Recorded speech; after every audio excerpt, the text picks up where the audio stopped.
Wellman TV. Bobby Aguilar. Kabanata 566, Kabanata 556, Pagkuha ng unang gintong core sa lungguhit isa. Ang itim na liwanag ay lumaki at nagliwanag ng maliwanag sa ilalim ng sikat ng araw. Sa isang sulyap, ang kumikinang na itim na liwanag ay tila isang matayog na bundok.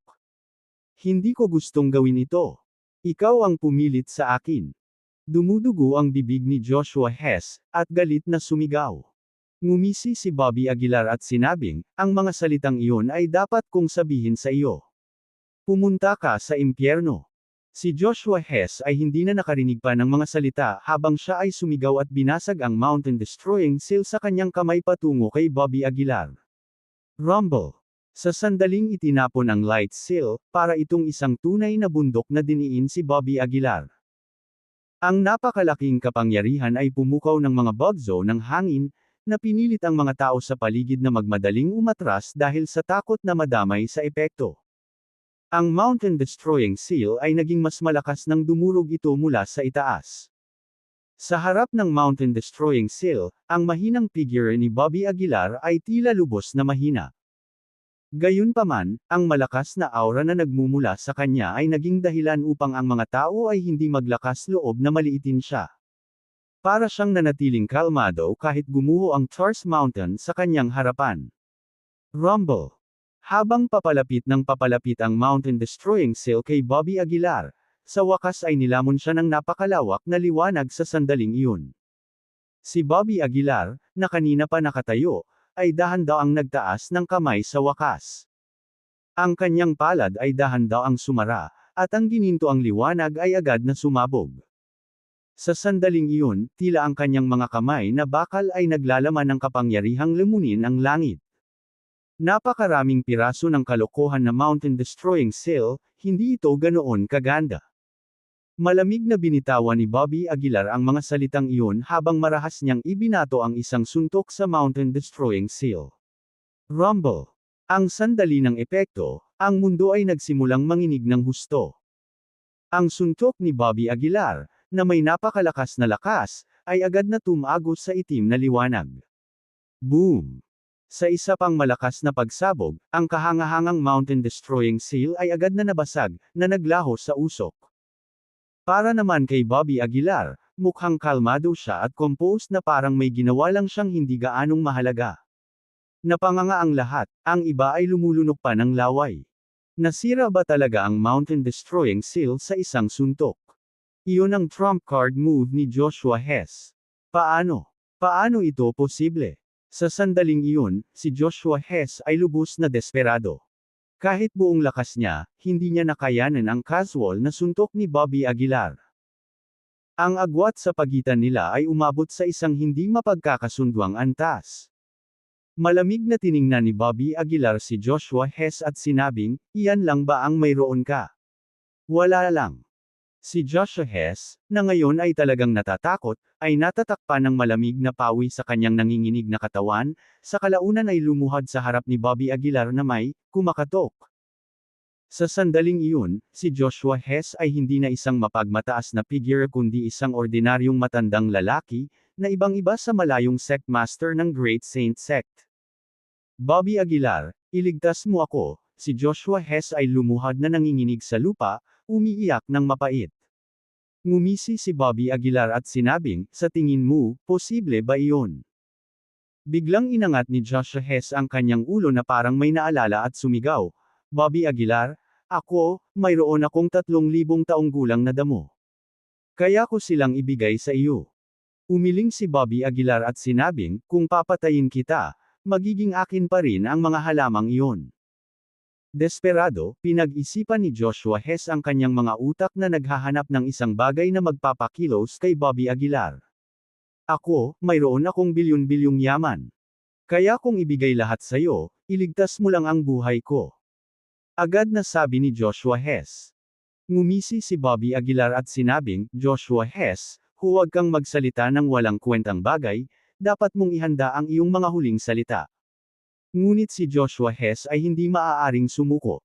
Siya ay nagtrabaho ng husto upang maabot ang kanyang posisyon ngayon at nagsakripisyo ng labis upang maging isang marquis. Bobby Aguilar, wala ka bang saman ng loob sa pamilya Taylor? Ako, marami akong alam na impormasyon tungkol sa pamilya Taylor, at maibibigay ko ito sa iyo. Desperadong sabi ni Joshua Hess. Kaya ko pa ngang, mapasok sila bilang isang especially iya. Pagkatapos ay maaari tayong magtulungan sa loob at labas. Ipinikit ni Bobby Aguilar ang kanyang mga mata at sinabing, Joshua Hess, kung hindi ako nagkakamali, tinalikuran ka na ng pamilya Taylor, hindi ba? Nang marinig ito, biglang namutla ang mukha ni Joshua Hess, at bakas sa mga mata niya ang gulat. Nagpatuloy si Bobby Aguilar, kung hindi ka pinabayaan ng pamilya Taylor, hindi mo hahanapin si Darian Hill. Si Joshua Hess ay desperado na ngayon, dahil ang lahat ng kanyang mga kondisyon ay hindi makagalaw kay Bobby Aguilar, at tila hindi maiiwasan ang kamatayan ngayon. Hindi mo ako mapapatay, hindi mo ako mapapatay, patuloy na umiling si Joshua Hess. Nagsumikap ako ng husto upang maging isang marquis, at sa wakas ay maupo sa posisyon ng sectmaster ng Great Saint Sect. Mabangis na sigaw ni Joshua Hess. Para sa kapakanan ng pagiging isang marquis, ako ay isang alipin para sa pamilya Taylor, nabubuhay na mas masahol pa kaysa sa isang aso. Hindi ako pwedeng mamatay ng ganito. Malamig na pinanood ni Bobby Aguilar si Joshua Hess, walang sinasabi. Tila nawala ng malay si Joshua Hess habang tumangala at umungal, Taylor family, hindi ka tao. Nagpaalipin ako para sa pamilya Taylor at nagtiis ng sobra, pero ngayon tinalikuran mo na ako. Hilan Taylor, halimaw ka. Ang masakit niyang dagandong ay umalangaw sa buong lugar.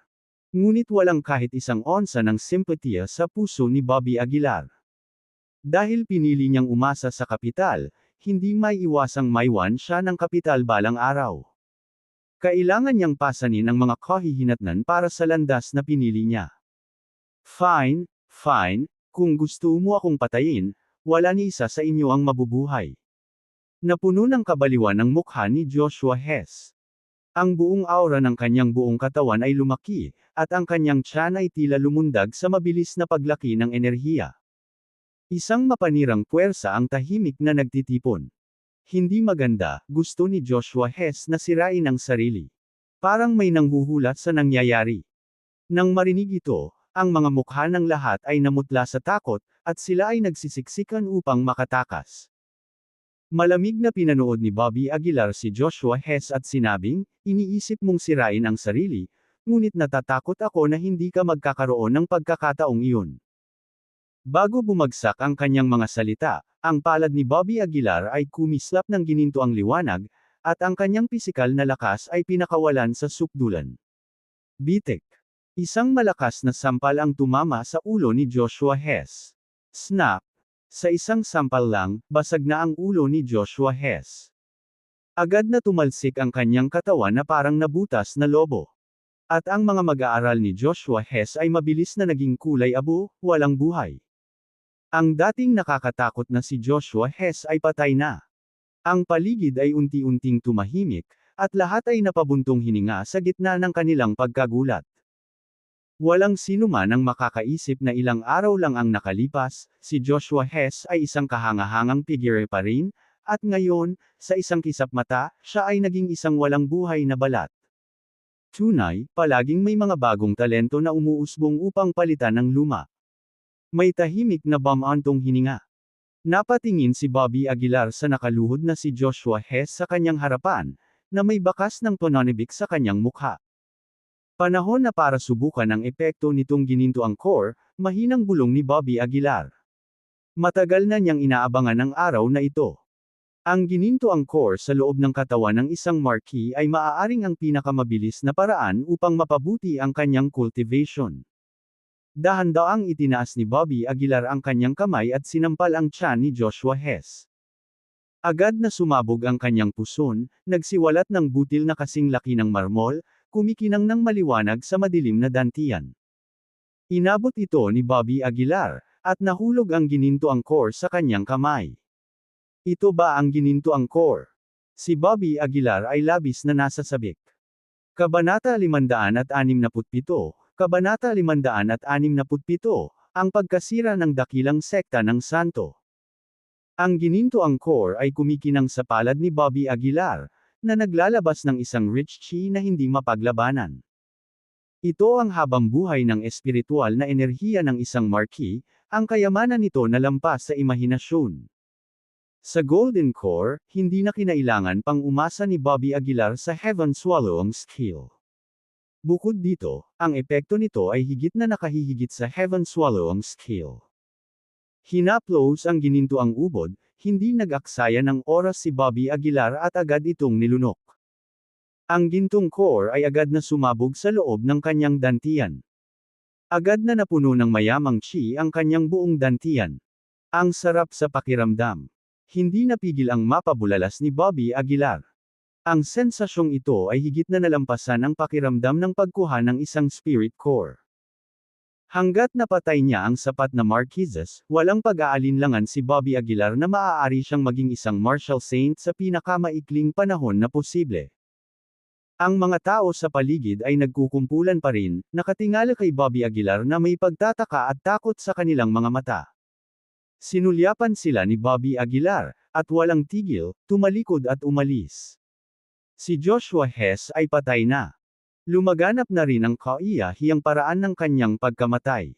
Mula ngayon, ito ay nagpahiwatig ng pag-angat ng kabataang henerasyon mula sa mababang saray. Dumating si Bobby Aguilar sa Great Hall ng Great Saint Sect. Sa loob ng Great Saint Sect, hindi mabilang na mga tao ang nanginginig at natatakot. Pagtingin nila sa binata sa harapan nila, talagang natakot sila. Sumulyap si Bobby Aguilar sa kanila at walang pakialam na sinabi, mula ngayon, ang Great Saint Sect ay tatawaging Green Moon Villa. Ang mga gustong manatili ay magiging bahagi ng Green Moon Villa, at ang mga ayaw ay malayang umalis ngayon. Nagkatinginan ang lahat, saglit na hindi makapagdesisyon. Gusto kong manatili. Sa sandaling ito, sumigaw si Toby Bacchus. Sa pangunguna ni Toby, sumunod din ang iba at sumigaw, gusto ko ring manatili. Sa huli, ang karamihan sa daan-daang tao sa Great Saint Sect ay piniling manatili. Para naman sa mga naunang nakatanggap ng benepisyo ni Joshua Hess, natural na umalis sila sa lugar. Sa loob ng Great Hall, si Bobby Aguilar ay nakaupo sa posisyong dating inookupahan ni Joshua Hess, na may hawak na ilang dokumento sa kanyang kamay. Ang mga dokumentong ito ay ang mga ari-arian sa ilalim ng Great Saint Sect. Sa pagtingin sa listahan ng mga ari-arian, hindi napigilan ni Bobby Aguilar na mapabuntong hininga. Gaya ng inaasahan sa numero 1 sekta sa Hilaga, ang mga ari-arian sa ilalim ng kanilang banner ay lampas sa imahinasyon. Ngayon, pinalitan ng Green Moon Villa ang posisyon ng Great Saint Sect at naging numero 1 sekta sa Hilaga. Kinakatawan nito ang pinakamakapangyarihang puwersa sa hilagang martial arts. Ngunit, alam na alam ni Bobby, hindi makatotohanan na kalabanan ang mga maharlikang pamilya batay lamang sa martial prowess. Ito ay dahil ang mga sekta ay palaging nagtatrabaho sa ilalim ng mga aristokratikong pamilya, mga piraso lamang ng chess na pinalaki nila. Upang tunay na harmony ng mga pamilya Taylor at Blair, kailangan niyang mang-alap ng suporta mula sa iba't ibang puwersa. Mr. Aguilar, nabanggit mo kanina. Nagagawin mo akong sect master ng Great Saint Sect, naaalala mo ba? Nakangiting tanong ni Toby Bacchus. Sinulyapan siya ni Bobby Aguilar at walang pakialam na sinabi, syempre naaalala ko. Si Toby, nang marinig ito, ay agad na natuwa at nagmamadaling nagsabi, salamat, Mr. Aguilar.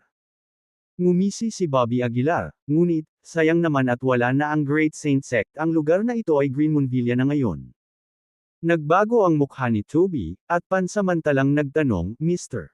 Aguilar, anong ibig mong sabihin, dyan? Iniligpit ni Bobby Aguilar ang mga dokumento, tumayo at nagsabi, kung gusto mong manatili, maaari kitang bigyan ng posisyon bilang isang elder.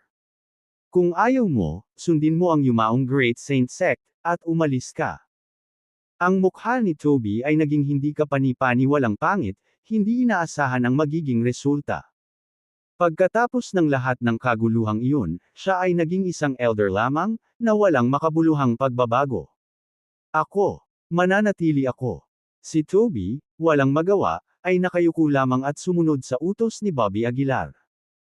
Si Bobby Aguilar ay hindi na nag-abala pa sa kanya, at tinawagan si Polly Reeves ng araw ding iyon, na hinihiling sa kanya na dalhin ang mga tao upang sakupin ang Great Saint Sect. Pagsapit ng gabi, dumating si Polly Reeves sa Great Saint Sect kasama ang ilang pangunahing miyembro ng Green Moon Villa. Sa pagtingin sa malawak na Great Saint Sect, naramdaman ni Polly Reeves na medyo hindi makatotohanan saglit. Toby Bacchus, simula ngayon, si Polly Reeves ang magiging sect master ng Green Moon Villa, at tutulungan mo siya, malamig na sabi ni Bobby Aguilar. Si Toby Bacchus ay hindi nang ahas na magsalita pa at nagmamadaling tumango, "Oo, Mr. Aguilar." Polly Reeves, gayunpaman, awkwardly sinabi, "Mr. Aguilar, kalimutan mo na, hayaan mong ibigay sa iyo ang posisyong ito ng sect master." "Hindi, nangako ako sa iyo." Umiling si Bobby Aguilar. Napabuntong hininga si Polly Reeves, saglit na hindi alam ang sasabihin. Capital City, Pamilya Blair. Matapos magamot sa napakaraming araw, sa wakas ay bumuti na ang mga pinsala ni Dexter Blair. Naupo siya sa sofa, ngunit sabik na sabik ang kanyang puso. "Tay, ayusin mo ang pagsasanay para sa akin sa lalong madaling panahon. Gusto kong humakbang sa antas ng marquee bago si Bobby Aguilar." Malamig na sabi ni Dexter Blair. Lumapit si Riley Blair mula sa gilid, ibinuka ang kanyang bibig, ngunit saglit na hindi alam kung paano magsasalita. "Tatay, anong meron?" Nang makita ang ekspresyon ni Riley Blair, hindi napigilan ni Dexter Blair na bahagyang sumimangot. Bahagyang napabuntong hininga si Riley Blair, Bobby Aguilar. Nakapasok na siya sa antas ng marquee, at namatay si Joshua Hess sa kanyang mga kamay. Pagkarinig nito, biglang umupo si Dexter Blair mula sa sofa. Nanlaki ang kanyang mga mata, puno ng sakit at hindi makapaniwala ang kanyang mukha. Siya! Paano siya nakapasok sa antas ng marquee? Namumuo ang mga ugat sa noo ni Dexter Blair, nakakuyom ng mahigpit ang kanyang mga kamao. Hindi maintindihan ni Dexter Blair kung paano mapalaki ni Bobby Aguilar, na tinapakan niya noong nakaraang taon, ang agwat sa pagitan nila sa napakaikling panahon. Tinapik ni Riley Blair ang balikat ni Dexter Blair, at sinabing, "Huwag kang mag-alala, umalis na si Jim Cobb, at hindi magtatagal ay magiging bangkay na si Bobby Aguilar." Ganun pa man, nakaramdam pa rin si Dexter Blair ng ayaw sa kanyang puso. Itinuring niya ang kanyang sarili na isang mapagmataas na anak ng langit at hindi mas mababa sa sinuman, ngunit ngayon siya ay ganap na nalampasan ng isang tao mula sa ibaba. Paano niya ito matatanggap? Bobby Aguilar, Bobby Aguilar. Labis na nagalit si Dexter Blair, at hindi napigil ang umungol sa langit. Green Moon Villa. Pagkatapos ayusin ang mga bagay para kay Polly Reeves, tatawagan na sana ni Bobby Aguilar si Edward Green at anyayahan sila ni Sofia Carillo sa Green Moon Villa. Sa sandaling ito, unang tumunog ang telepono ni Bobby Aguilar. Kinuha niya ang telepono, nalaman niyang ang tumatawag ay si Steve Hodge mula sa C-City. Sinagot ni Bobby Aguilar ang telepono at tumawa, "Mr. Hodge, bakit mo ako tatawagan?" Tumawa si Steve Hodge sa kabilang dulo, "Bobby Aguilar, I heard that Joshua Hess is dead. Maganda ang ginawa mo." Magalang na sinabi ni Bobby Aguilar, "Mr. Hodge, masyado kang mabait." Sinabi ni Steve Hodge sa kabilang dulo ng telepono, "Mayroon kang ilang mga kasanayan, aprubahan kita. Simula ngayon, pinapayagan kitang maging miyembro ng pamilya Hodge at magtrabaho para sa pamilya Hodge. Hanggat sinusuportahan ka ng aking pamilyang Hodge, tiyak na magkakaroon ka ng pagkakataong makipagkompetensya sa pamilyang Taylor." Nang marinig ito, kumunat ang noo ni Bobby Aguilar. Natahimik siya sandali at sinabing, "Mr. Hodge, hindi mo ba naiintindihan? Ikaw at ako ay magkasosyo lamang, hindi ka anib sa pamilyang Hodge." Biglang naging seryoso ang boses ni Steve Hodge. Malamig niyang sinabi, "Bobby Aguilar, ano ang ibig mong sabihin dito?" Sabi ni Bobby Aguilar na nakakunot ang noo, "Di ba nilinaw ko na sa simula pa lang? Ikaw at ako ay magkasosyo lamang, nagtutulungan sa isa't isa upang makamit ang aming mga layunin, hindi sa isang superior-subordinate na relasyon." Galit na galit si Steve Hodge sa kabilang dulo ng telepono, "Nakikipagtulungan sa akin. Ano sa tingin mo ay maaari kang makipagtulungan sa akin?" Maging ang dating Great Saint Sect ay isang subsidiary sect lamang sa ilalim ng pamilya Taylor, at ngayon gusto mong maging pantay sa akin. Nang marinig ito, unti-unting bumigat ang tono ni Bobby Aguilar. Ang Great Saint Sect ay ang Great Saint Sect, ako ay ako. Payag si Joshua Hess na maging aso, pero hindi ko gagawin. Malamig na sabi ni Bobby Aguilar. Mabuti, mabuti. Galit na galit si Steve Hodge sa kabilang dulo. Ngumisi siya, gusto kong makita kung hanggang saan ang mararating mo nang walang puhunan para suportahan ka. At, Bobby Aguilar, hayaan mong sabihin ko sa iyo, nasaktan mo ako. Si 568 is the 568, ang iyong gininto ang ubod, akin ito. Isa. Kabanata 568, Kabanata 568, ang iyong gininto ang ubod, tatanggapin ko. Isa. Matapos ibaba ang telepono, hindi napigilan ni Bobby Aguilar na matuwa. Ang mga kapitalistang ito ay palaging nais na maging nangunguna sa iba, ginagawa ang lahat sa kanilang mga kasangkapan. Para kay Bobby Aguilar, iyon ay isang bagay na hindi niya matatanggap. Si Joshua Hess ay isang malinaw na halimbawa niyan. Pagkatapos, kinuha ni Bobby ang kanyang cellphone at tinawagan si Edward Green. Pagkatapos ay connecta ang tawag, sinabi ni Bobby, Edward Green, umalis kayo ni Sofia Carrillo bukas at pumunta sa Cango City. Bobby Aguilar, nahanap na rin kita. Gayunpaman, isang masamang boses ang nagmula sa kabilang dulo. Kumunot ang noo ni Bobby, sino ka? Ako. May nagbayad sa akin para patayin ka, pero hindi kita mahanap, kaya kinailangan kong pumunta sa bahay mo at hintayin ka. Walang pakialam na sabi ng kabilang partido. Oh, magpapakilala ako. Dapat narinig mo ang pangalan ko, ako si Jim Cobb. Malamig na sinabi ni Bobby, anong klaseng Jim Cobb o Asno Cobb ka? Si Jim Cobb sa kabilang dulo ay natigilan. Tapos hindi niya maiwasang mapangiti, hindi mo man lang narinig ang pangalan ko. Parang hindi mo pa nakikita ang mundo. Anong ginawa mo kina Edward Green at Sofia Carrillo? Walang ganang makinig si Bobby Aguilar sa kanyang kalokohan. Nakangiting sabi ni Jim Cobb, kung babalik ka ng maaga, dapat ay maayos na sila. Ngunit kung patuloy kang magtatago, hindi ko magagarantiya na sila ay. Fine, hintayin mo ako sa Chozel, babalik ako agad. Malamig na sabi ni Bobby Aguilar. Pagkatapos ibaba ang tawag, tumalikod si Bobby at umalis sa Green Moon Villa, dumiretso sa Chozel. Chozel. Naka-cross-legged si Jim Cobb sa bakuran, na mukhang isang eksperto mula sa ibang mundo. May hawak siyang maliit na teapot sa kanyang kamay, sumisipsip paminsan-minsan. Ang tsarera na ito ay hindi lamang maaaring gamitin para sa pag-inom ng tubig ngunit isa ring makapangyarihang mahiwagang artifact. Sinasabi na ang mahiwagang kasangkapan na ito ay inagaw mula sa mga kamay ng isang marquis ni Jim Cobb mismo, na naglalaman ng isang maliit na butil ng kapangyarihan ng langit at lupa. Upang gamitin ang kapangyarihan ng langit at lupa sa paggawa ng tsaa, ipinakita nito kung gaano ka-extra si Jim Cobb. Hanggat kumilos ka, hindi kita papatayin, sinilip ni Jim Cobb ang sugatang Edward Green at Sofia Carrillo na nakahiga sa lupa, at walang pakialam na sinabi. May bahid ng luha ang mukha ni Sofia, at bahagyang nanginig ang kanyang maselang katawan. Si Edward Green naman ay naikuyom ang mga kamao sa galit. Si Jim Cobb ay lubhang malisyoso. Nag-iwan siya ng nakakagulat na peklat sa maselang mukha ni Sofia at isa pang sugat sa dantian ni Edward Green. Kung titignan ang masakit na ekspresyon ng dalawa, tila natutuwa si Jim Cobb dito. Kaibigan, naparito ako upang makita ka muli. Sa sandaling ito, isang figure ang lumitaw sa pasukan. Ang taong ito ay walang iba kundi ang lalaking may bigot. Pagpasok pa lang ng lalaking may bigot ay nakita na niya ang eksena sa kanyang harapan. Umubo siya ng 2 beses at tumawa, pasensya na, maling kwarto ang pinasok ko. Pagkasabi nito, tumalikod ang lalaking may bigot at sinubukang tumakbo.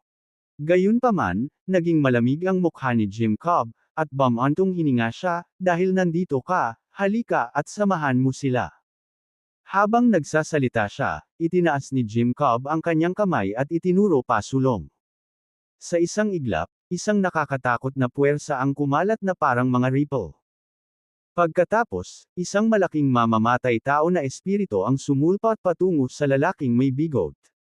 Labas na ako. Nanginginig ang lalaking may bigot at tumakbo palayo. Sa isang kisap mata, nawala nang walang bakas ang lalaking may bigot. Napakunot naman ito ng noo ni Jim Cobb. Siya ay mabilis, Jim Cobb muttered tahimik. Bagaman ito ay isang casual na pag-atake, ito ay mula pa rin sa kamay ng isang makaranasang marquis. Ang pag-iwas nito ng napakadali ay nagduda sa mga tao. Sino ang taong iyon ngayon? Napatingin si Jim Cobb kay Edward Green sa lupa at nagtanong.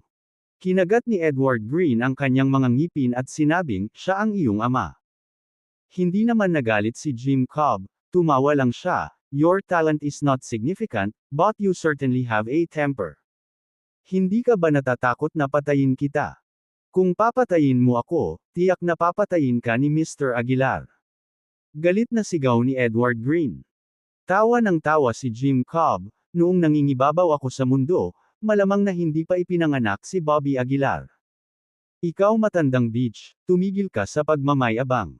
Huwag mong isipin na hindi ko alam, aso ka lang pinalaki ng iba. Malakas na nagmura si Edward Green. Nanliit ang mga mata ni Jim Cobb, at sinabi niya na parang hindi ka talaga natatakot sa kamatayan. Ayos lang yan. Pagkatapos ay hayaan mo akong simulan ka. Sa pamamagitan nito, itinaas ni Jim Cobb ang kanyang daliri at isang nakakatakot na enerhiya ang natipon dito. Siya. Sa banayad na pagpitik ng daliri ni Jim Cobb, isang matalim na kinang-ang nakatutok sa noo ni Edward Green. Ngunit sa kritikal na sandali, isang singsing sa daliri ang sumambulat mula sa hindi kalayuan. Klang! Saktong nakaharang ang finger ring sa noo ni Edward Green. Kumunot ang noo ni Jim Cobb. Magsasalita na sana siya, ngunit nakita niya ang lalaking may bigot na nakatayo sa pintuan na may nakakalokong ngiti. Kaibigan ko, ang pagpatay ng mga tao ay isang masamang ideya, ang sabi ng lalaking may bigot na nakangiti. Lalong nanlamig ang mukha ni Jim Cobb, at naningkit ang mga mata niyang sinabi, ngayon lang kita pinayagan, at nang ahas kang makialam muli. Nililigawan mo si kamatayan. Nang matapos siya, ikanaway ni Jim Cobb ang kanyang kamay, at isang nakakatakot na enerhiya ang sumugod patungo sa lalaking may bigot. Nagbago ang mukha ng lalaking may bigot. Sa gulat, naglabas siya ng isang mahiwagang artifact at ibinato ito kay Jim Cobb. Klang! Na-neutralize muli ang teknik ni Jim Cobb. At ang lalaking may mahiwagang artifact ng bigot ay nagkapira-piraso. Tapos na ako para. Mali yung natapon ko. Ang mahiwagang artifact na iyon ay ang aking minamahal. Hindi mo ito maitatapon. Masakit na bulalas ng lalaking may bigot. Lalong nanlamig ang mukha ni Jim Cobb. Dahan-dahan siyang tumayo, na nakapikit ang mga mata, anak, inis mo talaga ako. Ang lalaking may bigot ay sinubukang patahimikin, kaibigan, huwag kang magmadali. Maaari tayong umupo at mag-usap. Oh, hahanap ba tayo ng mapag-inuman? Ang treat mo. Bastos ka. Si Jim Cobb ay lubos na nagalit. Pagtaas ng kanyang kamay, hindi mabilang na mga diskarte ang umuulan. Ang lalaking may bigot ay nanginginig at naglabas ng higit pang mga mahiwagang artifact mula sa kanyang special magic artifact at inihagis ang mga ito.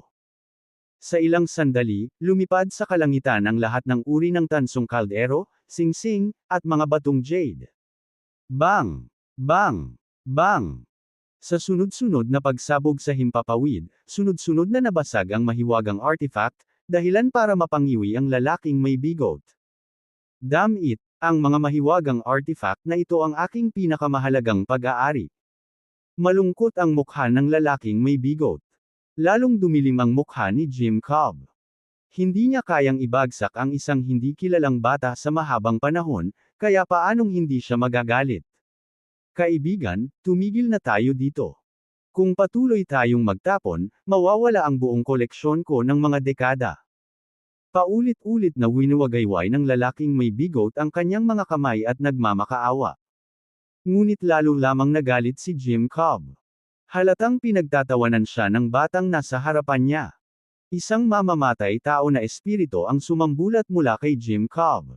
Huminga siya ng malalim at sinabing, kahit sino ka pa, papatayin kita ngayon. Depende yan kung may kakayahan ka o wala. Noon lang, isang malamig na boses ang nagmula sa malayo, at isang gintong liwanag ang nakatutok sa mukha ni Jim Cobb. Si Jim Cobb ay hindi nang ahas na maging pabaya. Tinadyakan niya ang paa niya at agad na umiwas sa gilid. Bobby Aguilar, sa wakas nakabalik ka na. Nagmamadaling sabi ng lalaking may bigot.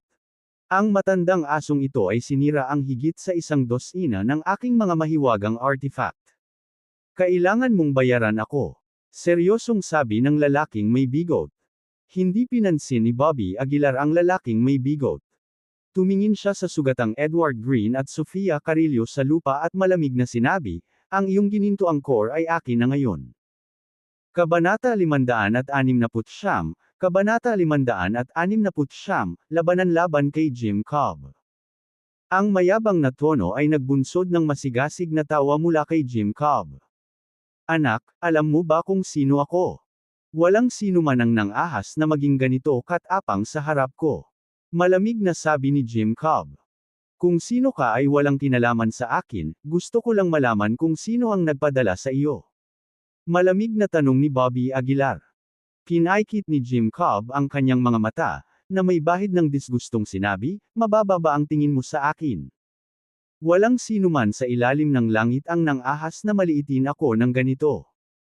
Bago bumagsak ang kanyang mga salita, naikuyom na ni Jim Cobb ang kanyang kamao at umatake. Ang kanyang kakilakilabot na Chi Jin ay agad na nagdala ng malakas na hangin.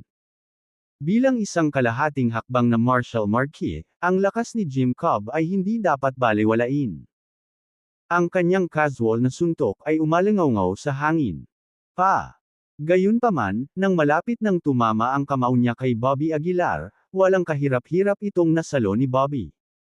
Natigilan si Jim Cobb, bago pa siya makapag-react, may nakitang gintong liwanag sa kanyang mga mata.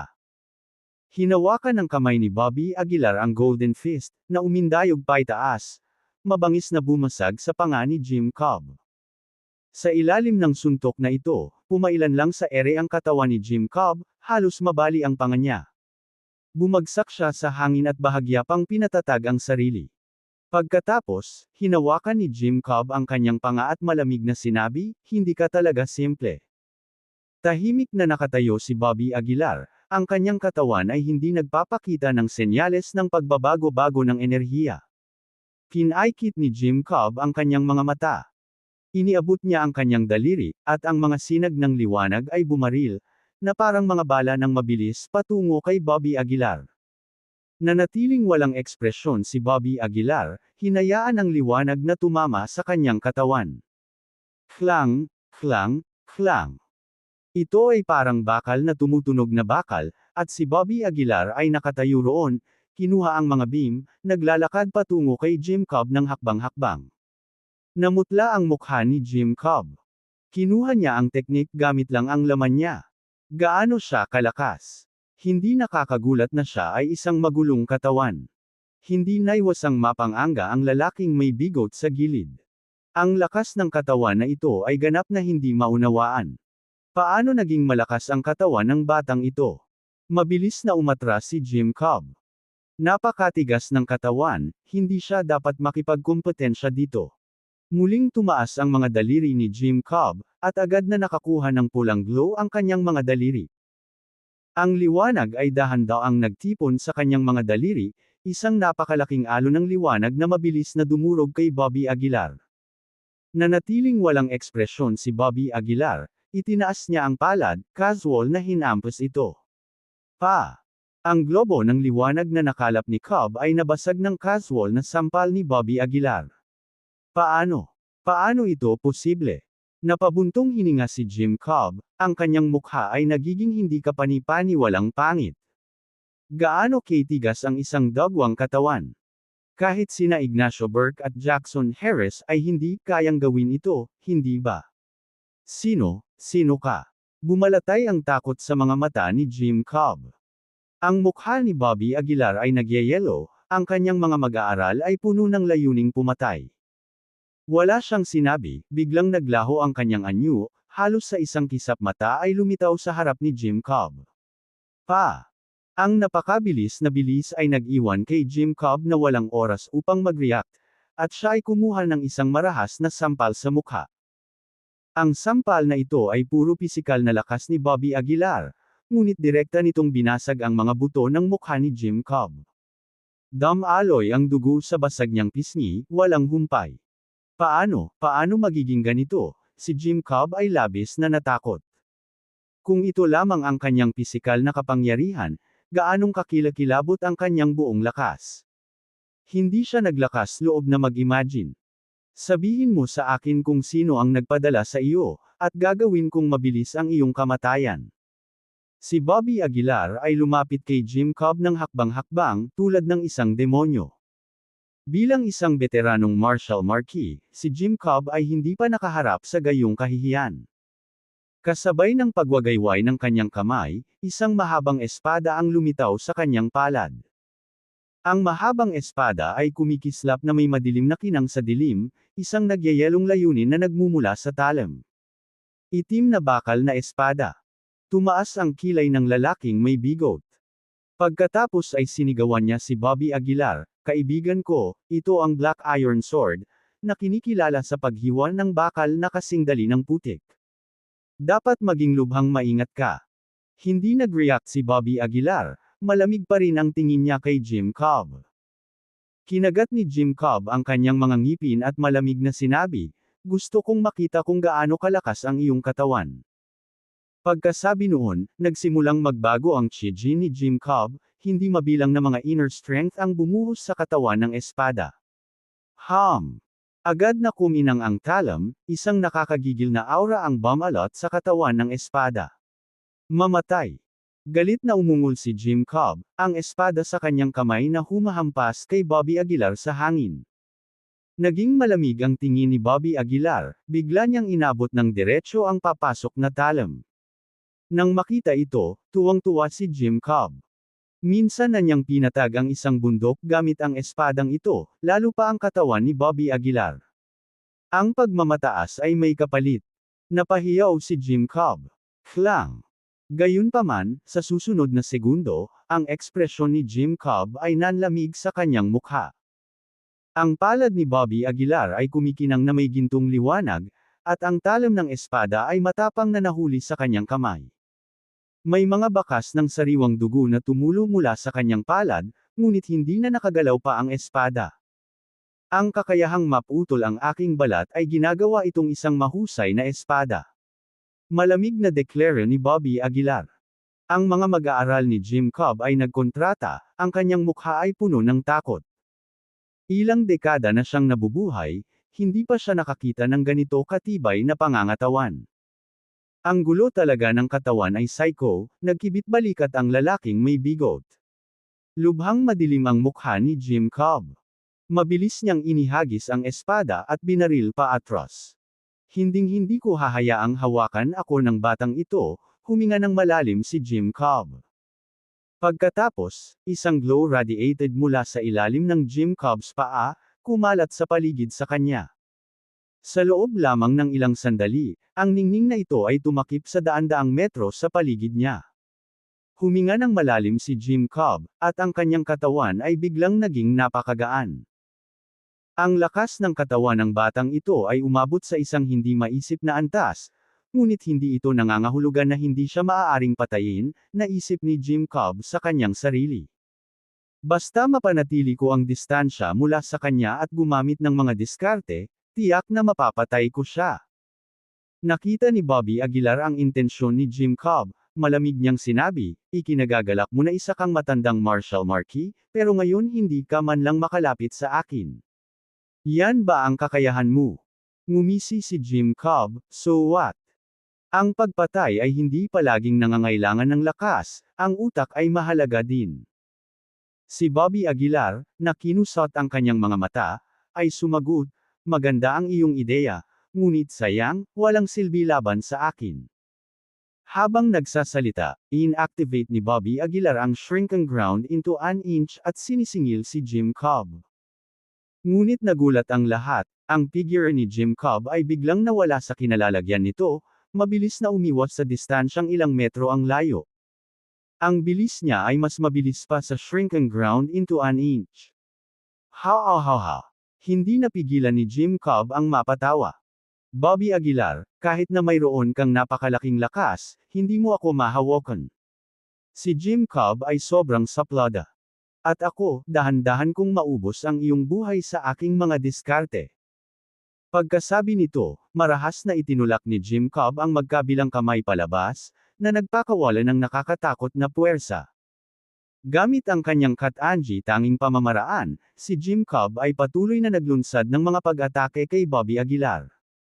Sa tuwing susubukan ni Bobby Aguilar na lumapit, mabilis na maglalaho ang figure ni Jim Cobb. Sa isang kisap mata, si Jim Cobb ay gumamit ng daan-daang mga diskarte.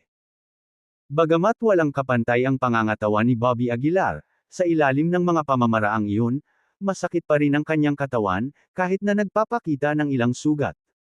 Gumagana ito. Ngumisi si Jim Cobb. Sa sandaling iyon, sa wakas ay nakahinga ng maluwag si Jim Cobb. Sinabi niya na may banayad ng ngiti, Bobby Aguilar, para sabihin sa iyo ang totoo, hindi ako kailanman natalo sa disposisyon ng marquee. Maliban na lang kung Marshal Saint ka, huwag mong isipin na talunin ako. Kabanata 570, Kabanata 570, ang kasalukuyang sitwasyon ni Emily Taylor. Nanatiling tahimik si Bobby Aguilar. Si Jim Cobb ay palaging sadyang lumayo kay Bobby, kahit na hindi naaabot ng kanyang shrink and ground technique. Kamay ng langit. Noon lang, gumawa muli si Jim Cobb ng kanyang hakbang. Itinaas niya ang palad niya, biglang lumitaw ang isang nagninangas na pulang palad sa harapan ni Bobby. Mabilis na gumalaw ang palad at mabilis na nilamon si Bobby. Tila may kontrol si Cobb sa dambuhalang kamay na ito. Naikuyom niya ang kanyang mga kamao at agad na napahawak si Bobby ng mahigpit sa kamay. Susunod, ay ang aking pagpapahirap para sa iyo, Jim Cobb grinned. Bahagyang nakaawang ang kanyang bibig, nagsimulang lumabas sa kanyang bibig ang kakaibang ingay. Damn, a divine sense attack, bulong ng lalaking may bigot sa ilalim ng kanyang hininga, nagmamadaling tinakpan ang kanyang mga tainga. Kung ikukumpara sa kanya, hindi ganoon kaswerte si Bobby. Ang kanyang katawan, na nahawakan ng napakalaking kamay na iyon, ay hindi makagalaw. Ang nakakatakot na ingay mula sa bibig ni Cobb ay walang tigil na tumagos sa tenga ni Bobby. Naramdaman ni Bobby ang pamamanhid sa kanyang ulo at ang kanyang banal na sentido ay humihiging. Sinamantala ni Jim Cobb ang sitwasyon. Inabot niya ang Black Iron Sword. Pagkatapos, inihampas muli ni Cobb ang Black Iron Sword, tumama kay Bobby mula sa langit. God-slaying slash. Sa sigaw ni Cobb, ang kislap ng espada, ilang talampakan ng haba, ay mabilis na tumama kay Bobby. Sherp. Ang espada ay tumama sa balikat ni Bobby at bumulusok ng ilang pulgada ang lalim, na tumambad sa puting buto. Ha ha ha. Biglang humagalpak ng tawa si Jim Cobb. Bobby Aguilar, dahan-dahan kitang pahihirapan hanggang mamatay. Ngumisi si Cobb. O talaga. Kinaikit ni Bobby ang kanyang mga mata. Sa biglaang panginginig, isang nakakatakot na aura ang sumabog, na nabasag ang kamay na nasa kanya. Nanlamig ang mukha ni Cobb. Ngumuso siya, kahit makatakas ka, hindi mo man lang ako mahawakan. Inis ka ni Bobby ang lugar at itinuro ang kumikinang na espasyo sa paligid niya. Ang bilis mo ay nakasalalay sa liwanag sa ilalim mo, tama. Ang mga mag-aaral ni Cobb ay lumiit, tahimik na nagmumura. Ngunit mabilis siyang kumalma, paano kung ito nga? Ito ay dapat na isang uri ng spatial technique. Nagpatuloy si Bobby. Tumaas ang isang kilay ni Cobb. Tila, tama na naman si Bobby. Mukhang gumagana ito sa parehong prinsipyo ng aking heavy falling space technique. Tumawa si Bobby, pagkatapos ay humagalpak ng tawa. Anong tinatawa-tawa mo? Napaungol si Cobb sa galit. Ang kanyang pagtawa ay nagpalamig sa kanyang gulugod. Jim Cobb, tama ka. Ang pakikipaglaban ay hindi lamang tungkol sa antas ng kapangyarihan, nangangailangan din ito ng mga talino, panunuyan ni Bobby. Habang nagsasalita siya, bahagyang nanginginig ang mga paa ni Bobby. Kaagad, nagsimulang magtipon sa ilalim niya ang mga sinag ng liwanag. Ito ang mga sinag ng kanyang heavy falling space technique. Hanggang ngayon, 1 metro lang sa radius ang espasyong makokontrol niya sa pamamaraang ito. Ngunit pagkatapos makita ang paglipat ni Cobb ngayon, si Bobby ay may napagtanto lamang. Mapapalawak din ng heavy falling space technique na ito ang saklaw nito. Umungol si Bobby, ganap na sumabog ang kapangyarihan ng Marquis. Ang mga sinag sa ilalim ng kanyang mga paa ay mabilis na lumalawak. Sa isang iglap, nilamon ng heavy falling space ang liwanag sa ilalim ng mga paa ni Cobb. Hindi lang iyon, patuloy na kumalat ang heavy falling space.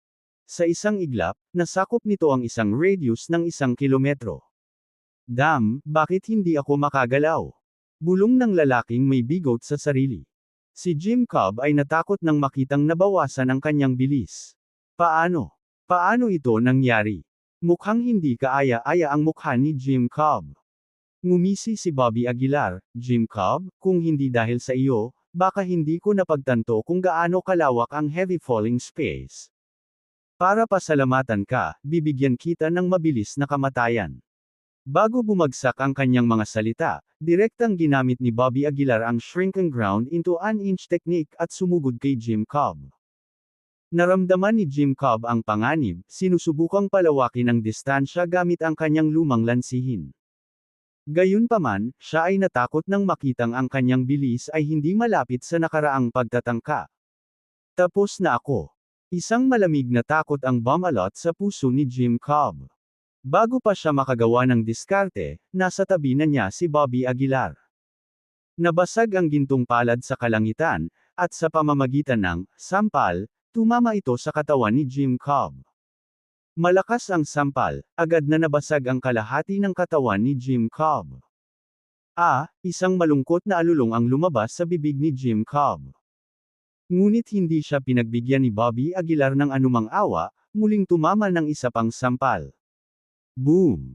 Agad na lumubog ang lupa, at ang katawan ni Jim Cobb ay halos madurog sa laman. Galit na galit si Jim Cobb, kinuha niya ang kanyang teapot at inihagis ito kay Bobby Aguilar. Binasag ni Bobby Aguilar ang teapot sa isang suntok nang hindi man lang ito tinitigan. Pagkatapos ay nagpakawala siya ng isang sipa sa himpapawid, ipinatong ito sa dibdib ni Jim Cobb. Paf! Sa sipa na iyon, lubos na nadurog ang dibdib ni Jim Cobb. Hinawakan ni Bobby Aguilar ang kanyang katawan gamit ang isang kamay at sinimulang bugbugin siya kaliwat kanan. Sa bawat sampal, nadistorbo ang mukha ni Jim Cobb.